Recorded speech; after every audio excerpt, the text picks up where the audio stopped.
IPC കുറ്റകൃത്യങ്ങൾ. Section 81 ഹാനി ഉളവാക്കാൻ ഇടയുള്ളതും എന്നാൽ കുറ്റകരമായ ഉദ്ദേശം കൂടാതെ മറ്റ് ഹാനി തടയാൻ വേണ്ടി ചെയ്യുന്നതുമായ കൃത്യം. സെക്ഷൻ 82 7 വയസ്സിന് താഴെ പ്രായമുള്ള കുട്ടിയുടെ കൃത്യം. 7 വയസ്സിന് താഴെ പ്രായമുള്ള ഒരു കുട്ടി ചെയ്യുന്നതൊന്നും കുറ്റകരമാകുന്നതല്ല. സെക്ഷൻ 83 അപക്വമായ ധാരണശക്തിയും 7 വയസ്സിന് മുകളിൽ 12 വയസ്സിന് താഴെ പ്രായമുള്ള കുട്ടിയുടെ കൃത്യം. സെക്ഷൻ 84 ചിത്തഭ്രമമുള്ള ഒരു വ്യക്തിയുടെ കൃത്യം. ഒരു കുറ്റകൃത്യം സംഭവിക്കുന്ന സമയത്ത് ചിത്തഭ്രമം കാരണം ആ കൃത്യത്തിൻ്റെ സ്വഭാവവും അതിൻ്റെ അനന്തരഫലത്തെക്കുറിച്ച് മനസ്സിലാക്കാൻ കഴിവില്ലാത്ത ഒരു വ്യക്തി ചെയ്യുന്ന യാതൊന്നും കുറ്റകരമാകുന്നതല്ല.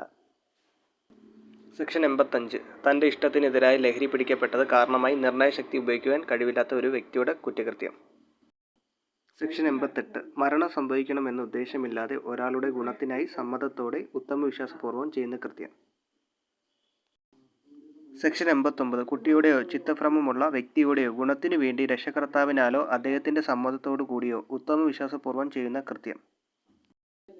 സെക്ഷൻ 92 ഒരു വ്യക്തിയുടെ ഗുണത്തിനായി സമ്മതം കൂടാതെ ഉത്തമവിശ്വാസപൂർവ്വം ചെയ്യുന്ന കുറ്റം. സെക്ഷൻ 268 പൊതുജന ശല്യം. ഒരു വ്യക്തിയുടെ ഏതെങ്കിലും പ്രവൃത്തികളോ നിയമവിരുദ്ധ പ്രവർത്തനങ്ങളോ പൊതുസമൂഹത്തിനോ സമീപവാസികൾക്കോ ശല്യമോ ഉപദ്രവമോ ഉണ്ടാക്കിയാൽ ആ വ്യക്തിയെ സെക്ഷൻ 268 പ്രകാരം ശിക്ഷാർഹമാണ്.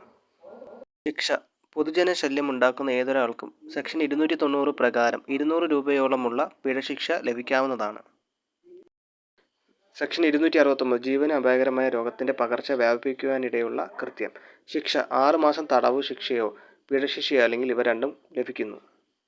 സെക്ഷൻ 270 ജീവന് അപായകരമായ രോഗത്തിൻ്റെ പകർച്ച വ്യാപിപ്പിക്കുവാനിടയുള്ള വിദ്വേഷപൂർവമായ പ്രവൃത്തി. ശിക്ഷ 2 വർഷം തടവ് ശിക്ഷയോ പിഴശിക്ഷയോ അല്ലെങ്കിൽ ഇവ രണ്ടും കൂടിയോ ലഭിക്കുന്നു.